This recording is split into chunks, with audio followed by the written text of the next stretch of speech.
Napoleón es una de las figuras más controvertidas y multifacéticas de toda la historia mundial.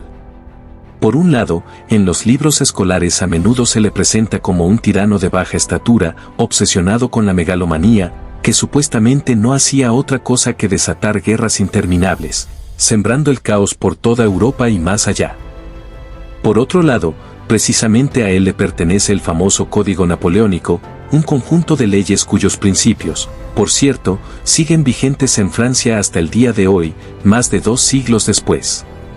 Bajo su liderazgo surgió un imperio colosal que se extendía desde las orillas del mar Mediterráneo hasta las frías aguas del Mar del Norte, y una parte significativa de Europa quedó bajo control francés o bajo su influencia directa. ¿Podría una persona a la que pintan como un enano loco haber logrado semejantes hazañas? Aquí surge una contradicción evidente y, para poner finalmente todos los puntos sobre las íes, lo mejor es intentar mirar aquella época a través de los ojos de un súbdito común de Napoleón, una persona corriente que vivió en aquellos tiempos turbulentos. Eso es precisamente lo que intentaremos hacer en los próximos minutos. Les presentamos a nuestro invitado de hoy, Antoine Duval. El nombre no ha sido elegido al azar, era bastante típico entre los franceses de aquel periodo y permite subrayar ciertos rasgos de la política que llevó a cabo Napoleón. Antoine nació en la Guayana Francesa, una lejana colonia en América del Sur que, dicho sea de paso, sigue siendo un departamento de ultramar de Francia en nuestros días. En el siglo XVIII era una colonia típica, donde la vida era dura y estaba llena de privaciones. Sin embargo, los padres de Antoine, al igual que muchos otros colonos franceses, prefirieron el trabajo duro pero relativamente tranquilo en las plantaciones de caña de azúcar a las guerras constantes y al caos revolucionario que azotaba la Francia continental. No obstante, con la llegada de Napoleón al poder, todo cambió de manera radical. Aún siendo primer cónsul, y no emperador, Napoleón desplegó una actividad verdaderamente titánica para restaurar la economía devastada del país. Estableció control sobre los precios, abrió numerosas escuelas y academias militares en toda Francia, reformó la administración y las finanzas. Y en el año 1804 se adoptó el célebre Código Napoleónico, que transformó de verdad la vida de millones de personas. Desde el inicio de la Gran Revolución Francesa en el año 1789 hasta su final en 1799, pese al derrocamiento de la monarquía y la proclamación de la República, la situación de los ciudadanos comunes seguía siendo extremadamente difícil y confusa. En distintas regiones del país se aplicaban sistemas jurídicos completamente diferentes, en algunos lugares predominaba el derecho romano, en otros el derecho consuetudinario germánico. Los funcionarios republicanos hacían intentos desesperados por crear algo nuevo, pero sus esfuerzos se hundían en enormes códigos de varios volúmenes, con formulaciones vagas y contradictorias que nadie podía o quería cumplir. A esto se sumaba la Iglesia, que ignoraba abiertamente los decretos del Estado y se negaba a devolver a los campesinos las tierras que ya habían comprado a los terratenientes, y se obtiene así un panorama de caos jurídico y ausencia total de legalidad. Napoleón tomó la situación con firmeza, estableciendo un control estricto y creando un sistema legal único y coherente para todo el país. La culminación de este trabajo fue precisamente el Código Napoleónico, uno de los documentos jurídicos más perfectos e influyentes de la historia de la humanidad. En primer lugar, eliminó por completo los privilegios estamentales y la desigualdad. A partir de entonces todos los franceses pasaron a ser iguales ante la ley, y los cargos y rangos se otorgaban exclusivamente por méritos, talento y capacidad, y no por origen noble. En segundo lugar, Napoleón limitó de manera significativa la influencia de la Iglesia. La mayor parte de las tierras eclesiásticas fue confiscada en favor del Estado y luego transferida a la propiedad privada de pequeños terratenientes y campesinos. Al mismo tiempo, el concepto mismo de propiedad privada recibió una sólida protección legal y se volvió inviolable. En pocas palabras, antes del año 1804, una persona común podía trabajar toda su vida para la Iglesia, entregándole una parte considerable de la cosecha, y mudarse a la ciudad para conseguir un buen empleo era casi imposible, ya que todos los puestos cómodos estaban ocupados por personas con las conexiones adecuadas y parientes entre la vieja nobleza. Tras la adopción del código, Todo cambió, la igualdad ante la ley se convirtió en una realidad y se abrieron nuevas oportunidades de ascenso social.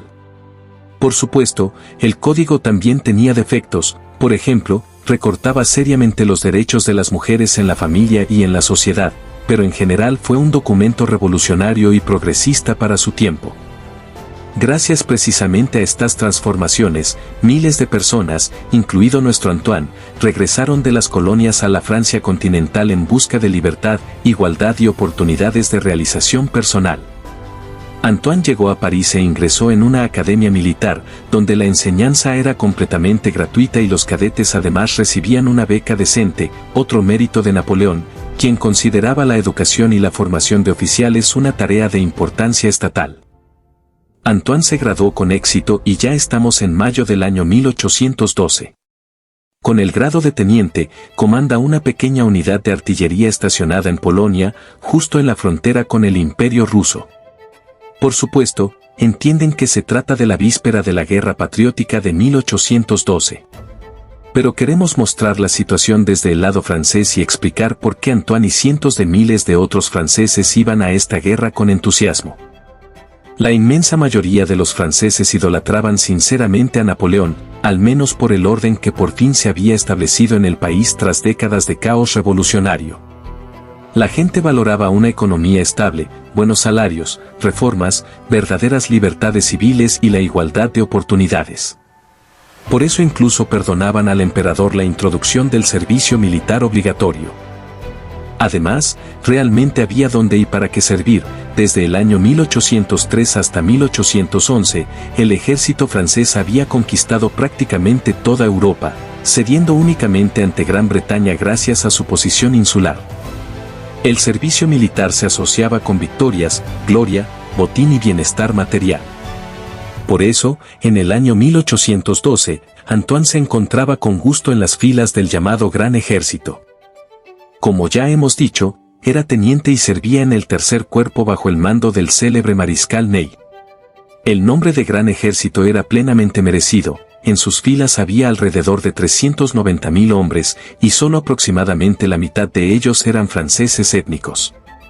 El resto eran polacos, un cuerpo entero de 40.000 bayonetas, prusianos, italianos, españoles, croatas e incluso austriacos. Esta increíble diversidad multinacional se explicaba precisamente por la política de Napoleón. Fue uno de los primeros en la historia en comprender el poder de la propaganda y la imagen pública. El emperador organizaba desfiles grandiosos incluso por motivos menores, obtenía victorias espectaculares y, lo más importante, logró inculcar en toda Europa la idea de que era mejor no enfrentarse a los franceses en el campo de batalla. De ahí la disposición de los extranjeros a servir al imperio. Por supuesto, Gran Bretaña continuaba condenando a Napoleón y reuniendo activamente coaliciones antifrancesas. La negativa de Rusia a unirse al bloqueo continental contra Gran Bretaña, así como la falta de voluntad de Napoleón para llegar a compromisos en cuestiones territoriales, se convirtieron en una de las principales causas de la guerra de 1812. Pero para Antoine todo esto era secundario. Él comandaba una unidad de artillería pequeña pero excelentemente equipada, modernas obuses de campaña con cañones de bronce, adornados con elegantes grabados. Estas piezas todavía se conservan en museos rusos no solo como trofeos, sino también como ejemplos del alto nivel de la artillería napoleónica. El uniforme de Antoine también impresionaba, el clásico uniforme azul con blanco, que en toda Europa llamaban simplemente francés. En el Gran Ejército existía un sistema estricto y bien pensado de insignias. Por ejemplo, los famosos sacos altos con plumas se adornaban con pompones de distintos colores y el color indicaba el número de la compañía. En la parte frontal del sacó se colocaba el símbolo del arma, en los artilleros, cañones cruzados. Así, al ver a un soldado con sable al cinto, un pompón azul claro en el sacó y el número 3, se podía entender de inmediato, delante de ti hay un infante de la segunda compañía del tercer batallón. Cómodo y práctico, a los suyos se les reconocía al instante en el campo de batalla. La época de las guerras medievales había quedado atrás, y Antoine comprendía bien la importancia de la higiene. Él mismo vigilaba la limpieza y exigía lo mismo de sus subordinados. En los campamentos siempre se organizaban letrinas, los soldados lavaban regularmente el uniforme, porque todos entendían que el principal enemigo del ejército no era la bala enemiga, sino los pies mojados, la ropa sucia y las enfermedades que de ellos se derivaban. Por desgracia, no se puede decir lo mismo de la medicina de aquella época. A comienzos del siglo XIX, la operación más común entre los cirujanos de campaña seguía siendo la amputación, e incluso esta a menudo se convertía en una sentencia de muerte debido a las infecciones. Antoine tuvo suerte, pero vio a cientos y miles de compañeros mutilados, sin brazos o sin piernas, así como a aquellos que morían por heridas aparentemente simples, gangrena o tifus.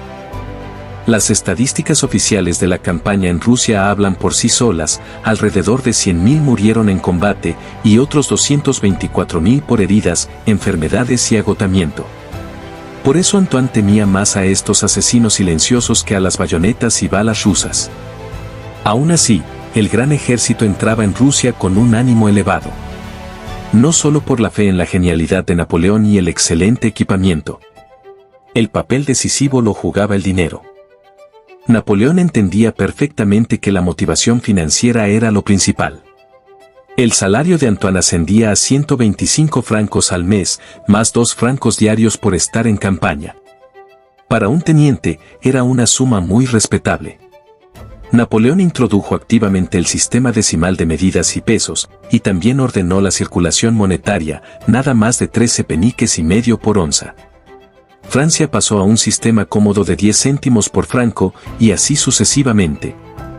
Con 125 francos al mes, es decir, aproximadamente 4 francos al día, en el París de 1812 se podían comprar unos 5 kilos de carne, 40 huevos, 5 litros de vino o 10 kilos de harina. Un soldado raso ganaba 5 veces menos, pero incluso con ese dinero podía alimentar dignamente a sí mismo y a su familia. 30 kilos de carne al mes suenan bastante bien. Y Antoine, en un par de años de servicio, podía ahorrar fácilmente para una pequeña casa, y en algunos años incluso para una modesta finca con arrendatarios. Sin embargo, aquí se escondía una trampa importante. En una ocasión, al encontrarse con el mariscal Soult en España, Napoleón pronunció la célebre frase: «La guerra debe alimentar a la guerra». En términos sencillos, esto significaba que el ejército debía mantenerse por sí mismo. Salarios, armas, uniformes, todo debía obtenerlo el propio ejército. ¿Cómo? Muy simple: luchar, vencer, firmar tratados de paz con enormes contribuciones, recaudar impuestos en los territorios conquistados, realizar requisas. Tras Austerlitz, en el año 1805, Napoleón incluso liberó al ejército de rendir cuentas al Tesoro del Estado, obtuvo su propia caja, a la que fluían todas las reparaciones y los ingresos del saqueo. De esta caja se pagaban primas, y hasta un soldado raso podía contar con una recompensa considerable por su valentía. El sistema era relativamente justo. Pero la ironía del destino consistió en que, tras las primeras campañas exitosas, Napoleón se enfrentó a un nuevo problema: los soldados enriquecidos regresaban a casa y ya no querían trabajar, y no había con qué pagarles si la guerra no generaba nuevos ingresos. Por eso el emperador enviaba constantemente al ejército a nuevas campañas. Incluso si en algún lugar se lograba una victoria definitiva, la posibilidad de que Antoine gastara sus ahorros seguía siendo más bien teórica. Lo más probable es que lo enviaran a Egipto, a Oriente Próximo o a otra campaña más. Al final, Antoine cayó en la trampa clásica con la que los estados han atraído a las personas durante siglos: prometen bonificaciones, privilegios y gloria, pero el beneficio real de todo ello es mínimo. ¿Qué se puede decir a modo de conclusión? Antoine no se arrepintió en absoluto de su elección. Sirvió voluntariamente en el ejército de Napoleón, estaba bien equipado y el cuidado de los soldados se encontraba en un nivel de los más altos para aquella época. Pero el problema fue que Napoleón, siendo un gobernante y reformador sobresaliente dentro del país, nunca logró pasar a un desarrollo pacífico. Las guerras constantes y la necesidad de mantener un ejército gigantesco resultaron insoportables para Francia.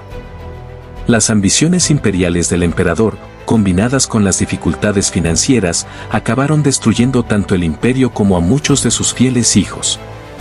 Ustedes saben perfectamente cómo terminó todo.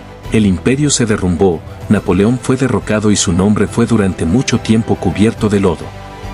Sí, estuvo lejos de ser ideal, cometió errores y crímenes, pero nunca fue un tirano sangriento a escala planetaria, ni siquiera entra entre los 20 gobernantes más crueles de la historia. Napoleón tampoco fue ningún enano, eso es solo un mito. Fue víctima de sus propias ambiciones, y junto a él también lo fueron muchas personas como Antoine, que creían sinceramente en la grandeza y la fuerza de Francia, aunque en el año 1812 ya quedaban cada vez menos razones para esa fe. Hasta nuevos encuentros, amigos. Antoine les desea todo lo mejor.